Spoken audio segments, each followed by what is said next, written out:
성도들이여, 성경의 하나님의 약속을 기억하십시다. 그리고 그것을 우리는 믿읍시다. 그 말씀에 대한 기다림을 회복하세요. 우리는 이 기다림을 가지고 있는 사람들입니다. 히브리서 11장에 보면 약속을 바라보며 기다리며 믿음으로 살아갔던 구약의 수많은 인물들을 우리에게 소개해 주고 있습니다. 다음에 우리는 주님의 오심을 기다리고 있습니다. 구원의 완성을 위하여 이 땅에 다시 오실 예수 그리스도, 다시 오시겠다고 하시는 약속, 그 말씀을 의지해서 우리는 기다리고 있습니다. 예수님께서 이 부분에 대해서 여러 차례 우리가 말씀하셨고, 오늘 본문에서도 승천하실 때 하나님의 사자가 그곳에 함께 있었던 500의 무리들에게 말씀하신 내용들입니다. 올라가실 때 제자들이 자세히 하늘을 쳐다보고 있는데 흰 옷 입은 두 사람이 그들 곁에 서서 이르되, 갈릴리 사람들아 어찌하여 서서 하늘을 쳐다보느냐? 너희 가운데서 하늘로 올리신 이 예수는 하늘로 가심을 본 그대로 오시리라 하였느니라. 요한계시록에 본 사도 요한이 반모섬에서 환상을 보며 요한계시록을 기록하게 되었습니다. 그때 교회 현실과 장차 일어날 모든 일들, 그리고 미래 천국에 대한 모든 내용들을 보여주시면서 마지막으로 내가 다시 오시리라 이 말씀을 하셨습니다. 성경은 말합니다. 이것들을 증언하신 이가 이르시되 내가 진실로 속히 오리라. 이에 요한은 이 말씀을 듣자마자 이렇게 외쳤습니다. 마라나타, 아멘, 주 예수의 오시옵소서 라고 사도 요한은 외쳤습니다. 이것은 약속이다. 주님의 오심 그 자체입니다. 오늘 우리의 신앙이 의미가 있고 이 어려운 세상 속에서 인내하며 나가는 것은 기다림이 있기 때문입니다. 그냥 도덕적이고 윤리적인 종교이기에 단지 믿으면 죄에서 자유함을 얻는다고 하는 것, 또 구원을 받는다, 복도 받는다는 차원에서 인간적인 욕심의 수준에서 예수를 믿는 것이 아닙니다. 우리를 향하신 하나님의 뜻과 그 약속을 알고 그것을 이루며, 그리고 주님의 오심을 기다리는, 주님과 함께 영원한 나라에 이르는 그 일을 우리가 바라보기에 우리는 힘을 얻고 믿음을 가지고 하나님을 앙망하며 오늘을 살아가게 되는 것입니다. 교회가 오랫동안 존재하고 그리고 계속적으로 부흥할 수 있었던 것은 바로 이 신앙 때문입니다. 단지 좋은 말씀을 주고 세상 다른 것보다 윤리적이고 도덕적이고 그렇기 때문에 교회가 존재하는 것이 아닙니다. 우리가 살아가는 이 세상은 한계를 절망할 수밖에 없는 세상 아닙니까? 왜냐? 죄와 악이 있어요. 고난과 고통이 있습니다. 슬픔과 애통이 있고 병과 죽음이 있고, 우리가 무언가를 할 수 있는 것 같지만 아무것도 아닌 우리의 연약함과 유한성을 절감하면서 하나님만 희망하는 것을 깨닫기 때문이라고 하는 것입니다. 하나님의 약속과 하나님의 역사, 그것이 희망임을 절실히 깨닫기 때문에 인간은 겸손할 수밖에 없고 하나님을 찾고 그 약속을 기다리는 것이 우리들인 줄로 믿습니다. 우리가 여기에 다시 한번 확실한 믿음과 기다림이 있어야 됩니다. 이 기다림이 어떠하느냐? 곧 우리의 믿음인 것이죠. 믿음의 사람들 한결같이 하나님의 약속에 대해서 기다리는 신앙을 가지고 있었습니다. 아브라함도 하나님이 아들을 주겠다라고 말씀했을 때 25년 동안 기다렸습니다. 한 어머니, 집 나가서 방탕하는 아들이 돌아오기를 모니카라는 어머니는 20년 동안 기다렸어요. 기다리다 너무 답답해서 암브로시우스라고 하는 감독에게 찾아가서 언제 우리 아들이 돌아오겠습니까? 어머니요, 몇 년 동안 기도하셨습니까? 내가 이 아들을 위해서 17년 기도했습니다. 3년 채워보세요. 20년 채워보세요. 20년째 될 때 아들이 돌아왔습니다. 아브라함을 비롯하여 믿음의 사람들은 하나님의 약속에 대해서 기다림이 있었습니다. 당장 눈앞에 이루어지지 않는다 할지라도 하나님께서 완성하실 것이라고 하는 믿음을 가지고 언젠가는 하나님께서 완성하실 것입니다. 지금은 내 손에 잡히는 것이 없을지라도 언젠가 하나님 하실 것입니다라는 약속을 가지고 우리는 기다리는 겁니다. 그리고 우리는 믿음의 사람들처럼 하나님의 말씀을 따라가야 합니다. 이것이 믿음입니다. 성경의 믿음은 바라는 것들의 실상이요 보지 못하는 것들의 증거라고 했습니다. 하나님께서 이스라엘 백성들을 왜 광야에서 40년 동안 기나긴 그 세월 동안을 살아가도록 하셨습니까? 그건 광야에서 기다림을 가르치기 위한 하나님의 목적이 있으셨습니다. 하나님의 약속이 이루어지는 그 시점, 하나님의 약속을 감당할 수 있는 사람으로 세우기 위해서 하나님은 훈련시키기 위해서 저들을 40년 동안 광야에서 배회하면서 훈련시키고 이제는 됐다 해서 다시 가나안 땅에 들어가도록 만들어 주신 겁니다. 우리는 기다림의 신앙을 가지고 있어야 됩니다. 약속의 성취를 기다리고 주님의 오심을 기다려야 됩니다. 그 기다림의 신앙이란 이런 것들입니다. 하나님을 앙망하는 것이죠. 긴장된 기대와 희망입니다. 다시 말해 인간의 희망을 하나님께 건다고 하는 것입니다. 아무리 사태가 어렵고 힘들고 어떤 징조가 보이지 않는 것 같아도 하나님께 희망을 걸고 기다리는 것입니다. 희망을 가진다고 하는 것은 하나님을 앙망하는 것입니다. 하나님께 희망을 가진 사람은 하나님을 앙망하는데, 여기 앙망한다는 말은 즉 하나님께 희망을 둔다는 말입니다. 이사야 40장에 보면 이렇게 말씀하고 있죠. 오직 여호와를 앙망하는 자는 새 힘을 얻으리니 독수리가 날개치며 올라감 같을 것이요 다른 박질라도 곤비치 아니하겠고 걸어가도 피곤치 아니하리로다. 여기 앙망한다는 말은 기다린다는 말이고, 영어 성경을 번역하면 하나님을 앙망한다는 말은 하나님을 기다리라 하는 말이고요. 이 앙망한다는 말을 NIV 성경의 번역으로 보면 하나님께 희망을 둔 사람이라 이 말입니다. 우리는 하나님을 앙망합니다 하는 것은 하나님을 기다립니다, 하나님께 희망을 둡니다라는 말입니다. 하나님께 희망을 두기 때문에 기다립니다. 하나님께 희망이 있는 사람은 기다릴 수 있는 사람이 됩니다. 주님이 오실 때까지 희망을 가지고 그 사람은 기다립니다. 언제 오실는지 구체적으로 알 수가 없습니다. 주님도 그날과 그 시는 모른다고 그랬습니다. 오직 아버지만이 아신다고 말씀했습니다. 그러나 오시리라. 여기 된 희망을 가지고 우리는 기다립니다. 희망을 가진 사람은 기다립니다. 기다리되 그냥 기다리지 않고 하나님을 바라보며 기다리시기를 바랍니다. 이 기다림에는 인내가 필수입니다. 낙심하고 불안하고 두려워하는 사람은 희망이 없기 때문입니다. 희망을 잊어버렸기 때문입니다. 그러나 약속 있고 희망 있는 사람은 인내할 수가 있습니다. 그 약속을 이루는 그 시간을 기다리면서, 그 때를 기다리면서 인내합니다. 필립 켈러라고 하는 사람이 쓴 하늘 끝이라고 하는 책에 보면은 큰 나무 위에 대기하고 있던 독수리가 어떻게 높은 하늘을 날아오르는가에 대해서 이렇게 그 책에는 말하고 있습니다. 독수리는 부드럽고 아침 공기가 상승하여 높아질 때까지 밤을 지새며 기다립니다.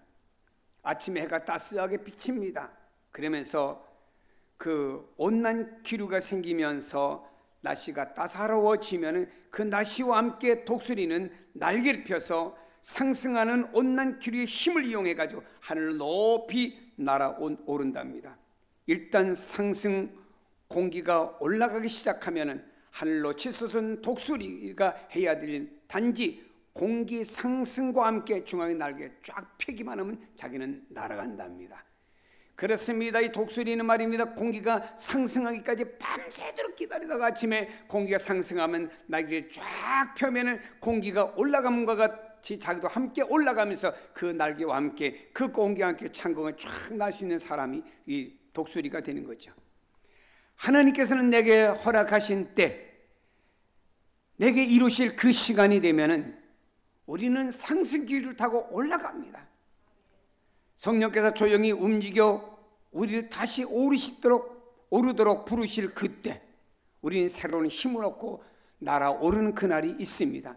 그때 우리는 조금 더 힘들고 어려움이 있더라도 그때까지 우리는 기다리며 인내하며 가야 되는 거예요. 어두운 시간을 주님을 기다리는 그 시간으로 만들어서 성령께서 나를 우리를 통해서 일하실 그때를 위하여 인내하며 나가야 됩니다. 현대인들은 왜 이렇게 조급한지 몰라요. 자기 생각에 안 맞고 자기 환경에 안 맞으면 인내할 줄 몰라요. 뭔가 자기가 조급하게 결정하고 그리고 속단해가지고 나가다가 그것이 참된 길인지 아닌지도 모르고 결국에 가서 함정에 빠지는 사람도 있지 않습니까? 우리가 성경에 보면은 다윗은 사무엘에 의해서 너는 이스라엘의 2대 임금이 된다, 기름 부음을 받게 되었습니다. 이건 하나님이 하신 일이었고, 하나님께서 사무엘에게 사무엘아 너는 이새의 집에 가서 그곳에 있는 아들에게 기름 부고 이스라엘 2대 임금으로 삼으라고 말씀하신 하나님에 의해서 사무엘을 움직인 것입니다. 다윗이 골리앗과의 싸움에서 승리한 다음에 사울의 신임을 얻었습니다. 그런데 사울이 전쟁을 마치고 돌아왔는데 모든 백성들이 사울이 죽인 자는 천천히고 다윗이 죽인 자는 만만이다. 아니 사울인 임금인 자기에게 칭송하는 것보다 다윗에게 칭송하는 게 더 이렇게 컸어요. 이때부터 사울이 마음이 꼬이기 시작했어요. 그리고 그 사울 속에 악신이 들어갔습니다. 이때부터 사울이 저 다윗이 나보다 인기가 더 높으면 안 되는데 하고 다윗을 죽이려고 기회를 엿보았습니다. 다윗은 사울에게 여러 번 죽을 고비를 넘겼습니다. 결국 그와 함께 있을 수 없다고 하는 것을 알게 되고 다윗은 사울을 떠나서 광야로 혹은 때때는 블레셋 사람이 있는 진영으로 도망을 다니게 되었습니다. 그 과정에서 다윗이 사울을 죽일 수 있는 절호의 찬스 기회를 2번이나 맞게 되었습니다. 한 번은 엔게디 동굴에 숨어 있을 때, 거기 다윗과 일행에 숨어 있을 때 사울이 들어왔지요. 그때 죽일 수 있는 기회가 있었고, 또 한 번은 십광야라고 하는 곳에 숨어 있을 때 사울을 죽일 수 있는 기회가 또 2번째 있었습니다.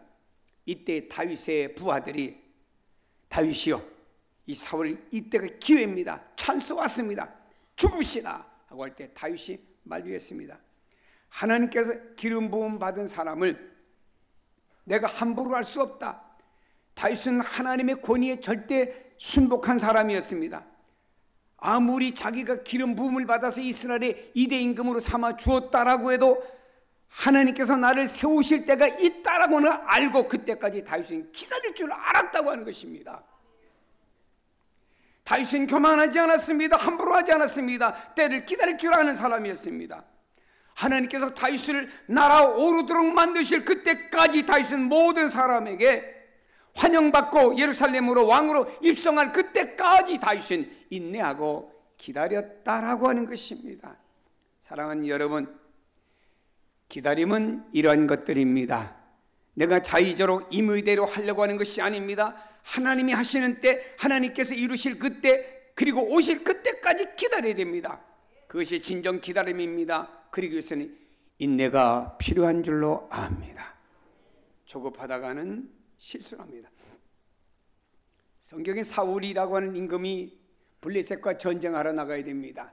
이스라엘이 블레셋과 전쟁하기 위해서는 꼭 하나님 앞에 제사, 예배를 드리고 나가야 되는데 제사는 사무엘 선지자만이 할 수가 있습니다. 사울이 사무엘을 기다리는데 오지 않습니다. 블레셋 군인은 점점 더 가까이 온다고 하는 소식이 들립니다. 너무나 마음이 조급했어요. 그래서 여기 있는 사울이 제사장 대신해서 사무엘이 드려야 될 제사를 자기가 대신 드렸습니다. 조급하다가 자기가 판단하고 자기가 결정하고 자기가 뭔가 앞세우고 조급하다가 실수했습니다. 어떻게? 사울은 하나님께로부터 버림을 받았습니다. 약속에 대해서 하나님의 자녀가 우리를 축복하신다고 하면은 하나님의 약속이 있습니다. 기다려야 돼요. 주님이 오시는 그날까지 인내하고 기다려야 됩니다.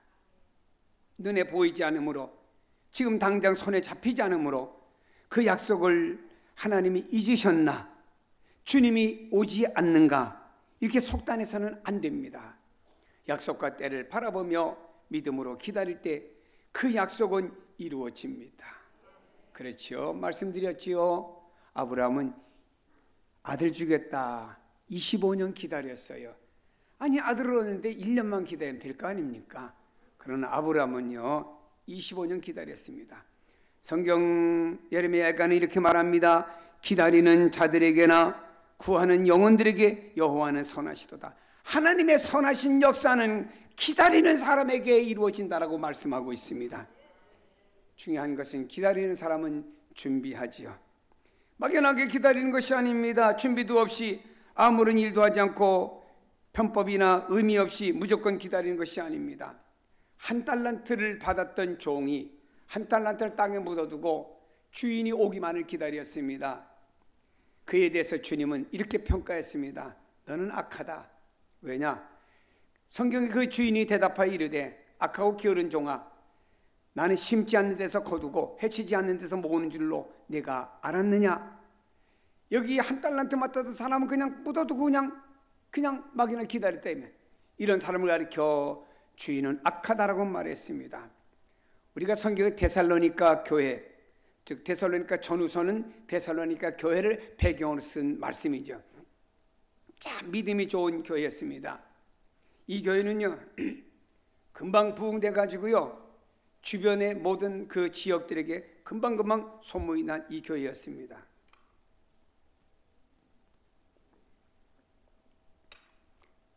이런 데살로니가 아주 모범적인 교회도 범한 실수가 하나가 있어요. 그게 뭐냐? 종말에 관한 오해였습니다. 그들은 이렇게 생각했습니다. 예수님 곧 오실 텐데 일에 뭐하냐? 그냥 먹고 매일 기도하면서 쉬 없어 찬송하고 주님은 기다리자, 이러고 빈둥거리고 일을 안 했습니다. 종말에 대한 오해였습니다. 그래서 사도 바울은 이런 교회에 따끔한 충고하셨죠.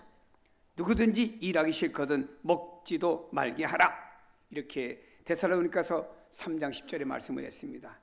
여러분, 우리가 유혹에 빠지기 쉬운 것은 편케, 쉽게라고 하는 것입니다. 노력하지 않고 준비하지 않고 쉽게 이루게 하는 악한 생각에서 나오는 결과라고 하는 것입니다. 오늘 찬양 할렐루야 참 아주 은혜롭게 들었어요. 그냥 되는 게 아니에요. 준비를 해야 됩니다. 연습을 해야 되는 거죠. 연습을 안 하면요 자신이 없고 자기 음에 대한 확신이 없지 않습니까? 여러분이요 준비하지 않고 쉽게 이루려고 하는 사람에게는 아무 열매도 거둘 수가 없다고 하는 것입니다. 그들에게 약속이 없기 때문에 기다림이 없고, 기다림이 없기에 준비하지 않는 것입니다. 성실과 진실한 노력하는 삶을 사는 사람들은 기다리는 삶을 사는 사람들입니다. 기다리는 것은 내게 주어진 삶에 성실하고 최선을 다하게 만들어줍니다. 준비한다고 하는 것은 기다리는 것입니다. 기다림 또한 준비하는 사람입니다. 예수님께서 지혜로운 5 처녀와 미련한 5 처녀의 비유를 말씀하시면서 지혜로운 5 처녀, 미련한 5 처녀, 차별이 무엇이요? 지혜로운 5 처녀는 등에 기름을 준비했고 미련한 5 처녀는 등에 기름을 준비하지 못했다고 하는 것입니다. 물론 여기 기름이라고 하는 것은 우리가 해석학적으로 볼 때 성령의 충만한 삶을 가리키는 것입니다. 단지 성령을 의미하는 것이 아닙니다. 우리 그리스도인들은 성령 안에서 믿음으로 충만한 삶을 살아가라고 우리에게 주시는 말씀이죠. 그런 사람들이 바로 등에 기름을 준비한 사람이고 주님 오실 때 맞이할 수가 있다고 하는 내용을 교훈해 주고 있습니다. 그러나 미련한 5 처녀는 기름 준비하지 않았다가 나중에 가서 슬기는 5 처녀에게 기름 좀 나눠달라고 했습니다. 슬기는 5 처녀 말합니다. 이 기름을 나눠줬다가 너도 나도 중간에 불이 꺼지면 안 된다. 그렇게 나눠줄 수가 없다. 여러분이요 준비된 이 여인들은 신랑을 맞이할 수가 있었고요 준비하지 못한 이 여인들은 신랑을 맞이하지 못했습니다. 약속과 희망이 있는 사람은 오늘을 준비하며 살아갑니다. 오늘 성실히 살고 오늘의 최선을 다합니다. 그래서 스피노자가 그런 말을 했죠. 오늘 종말이 온다 하더라도 나는 한 그루의 사과를 심겠다고. 준비하는 태도입니다. 내가 열매를 따먹지 못한다 하더라도 오늘 희망을 보는 사람은 오늘 나무를 심을 수가 있다라고 하는 것입니다. 은행나무 있지요. 저희 집에 옆집에서 은행나무 심었어요. 가지가 우리 집 담을 넘어왔어요. 그게 우리 집에 옥상에 떨어져 갖고 아주 그냥 냄새가 심하게 날 때도 있어요. 그런데 우리가 그랬죠. 우리 집으로 넘어와서 우리 집에 떨어지는 건 우리 거니까 손대지 말라고 그랬으면 옆집에서 그건 달라고는 안 합니다. 그래서 그걸 주워다가 까는데 냄새가 좀 고약해요. 그래도 까서 그 은행을 먹으면은 뭐 어디 좋다 하는 얘기를 많이 하죠. 근데 이 은행나무에 다른 이름이 있지요. 그 이름이 뭡니까? 그 이름은 공손주수라는 이름이에요. 공손수. 이런 이름이 지어지게 된 이유는요 공자는 너를 뜻하는 존댓말이고요. 손자는 손자고요. 숫자는 나무를 말합니다. 이 말은요, 곧 네 손자의 나무다 이런 말입니다. 은행나무는 이상하게 이름을 붙여지기는 까닭은 원래 이 나무 성장이 더디어집니다. 심으면은 3대가 지나야 그 열매를 왕성하게 따먹을 수가 있습니다. 할아버지가 심으면은 손자 대에 가서 열매를 왕성하게 따먹을 수 있기 때문에 공손수라고 하는 이름이 붙여졌죠. 할아버지는 손자 대에 희망을 두고 그 나무를 심는 거예요. 후손은 그것을 기다리는 것입니다.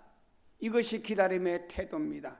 희망을 보고 오늘의 최선을 다하는 것입니다. 내가 열매를 거두지 못해도 나는 오늘 최선을 다할 때 그 기다리는 자세가 되는 것입니다. 그래서 스펄전 목사는 이런 말을 했습니다. 오늘 주님께서 오신다 하더라도 나는 오늘 내가 할 일을 하겠노라. 사랑하는 여러분이요, 이렇게 하나님은 기다리며 인내하고 준비하는 사람에게 당신의 약속을 이루게 하시는 하나님이신 줄로 믿기를 바랍니다. 성경의 이스라엘 역사를 보면은 이스라엘 백성들은요 다 기다렸습니다. 기다리니까 하나님이 때가 되매 아브라함에게 약속했고 또 이삭에게 이루었고 또 야곱에게 이루었고 또 야곱은 요셉 때에 가서 이루었고 그때 왕성하게 되었고 이 모든 내용을 볼 때 기다림 속에 하나님이 역사했고 이스라엘 백성들이 가나안 땅에 들어가서 가나안 땅을 선물로 받아야 되는데 아직 준비가 안 됐습니다. 그래서 하나님께서는 그들을 준비시키기 위해서 광야를 40년 동안 뱅글뱅글 돌면서 기다리게 만든 겁니다. 이제는 됐다 해서 가나안 땅에 40년 후에 들어가게 만들어주신 하나님의 섭리입니다. 여러분, 하나님을 기다리며 인내하고 준비하는 사람들이 되시기를 바랍니다. 그런 성도들이 하나님이 약속한 것이 이루어지는 줄로 믿기를 바랍니다.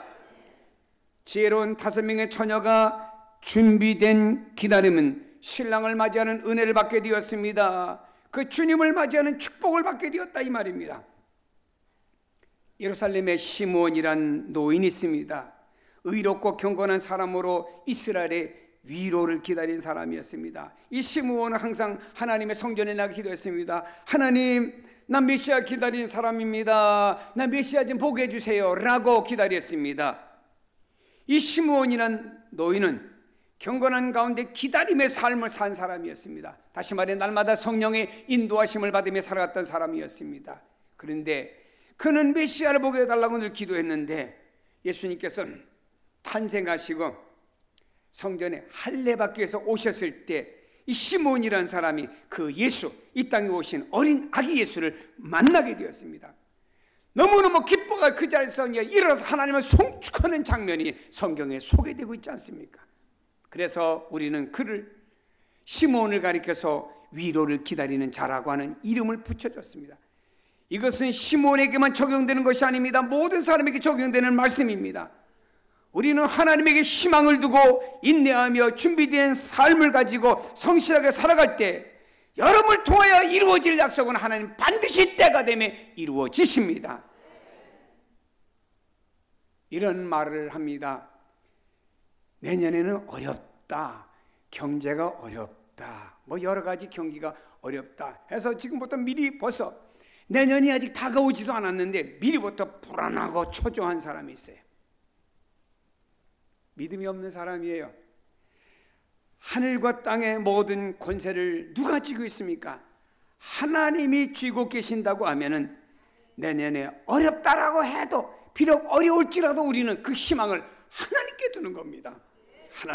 하나님을 바라봅니다. 하나님께 소망을 둡니다. 하나님께 믿음을 갖습니다. 하나님을 바라봅니다. 그러면서 내년을 맞이하게 될 때 하나님이 내년에 우리를 통해서, 아니 우리 가정을 통해서, 아니 나를 통해서 이루어야 될 하나님의 섭리가 있지 않습니까? 그걸 기다리는 사람은 그 하나님의 섭리, 나를 통해서 이루실 그 하나님의 뜻을 이루는 것을 경험하는 성도가 되리라 믿습니다. 우리는 다시 오실 주님을 기다리는 사람만이 만날 수가 있습니다. 사랑하는 여러분이 무엇을 기다리고 있습니까? 기다림이 없다면 우리는 희망을 잊어버린 사람들입니다. 그러나 약속을 기다리고 주님을 기다리는 믿음 안에 살아간다고 하면 희망이 있고 우리는 행복한 사람들입니다. 하나님은 우리에게 오실 때 우리가 그 하나님을 희망으로 삼아야 됩니다. 할렐루야. 하나님을 앙망하시기 바랍니다. 바라보시길 바랍니다. 인내하시길 바랍니다. 준비하는 삶을 사시기 바랍니다. 오늘에 성실하시길 바랍니다. 약속을 얻고 다시 오실 주님을 만나볼 수가 있습니다. 유대인들은요, 하나님의 말씀인 구약인 율법인 하나님의 말씀 성경을 가지고 있으면서도 다시 오실 메시아, 이 땅에 오실 메시아 예수 그리스도를 그들은 바라보지 못했습니다. 이 땅에 오셨지만 유대인들은 자기 백성 가운데 예수님이 오셨지만 영접지 아니했습니다. 여러분, 우리는 이미 초림하셔서 우리를 십자가 지신 예수 그리스도, 부활 승천하셔 하나님 나라 우편에 가 계신 주님이 다시 오시리라고 하는 그 주님, 재림의 주님을 기다리며 오늘 살고 있습니다. 아니, 그런 우리가 이 땅을 살아가는 동안에 하나님께서 여러분의 삶을 다 섭리하고 계십니다. 그 하나님께 희망을 주시고 바라보며 하루하루를 살아가시면 여러분에게 희망이 있고 소망이 있고 기쁨이 있고 행복이 있는 줄로 믿기를 축복합니다.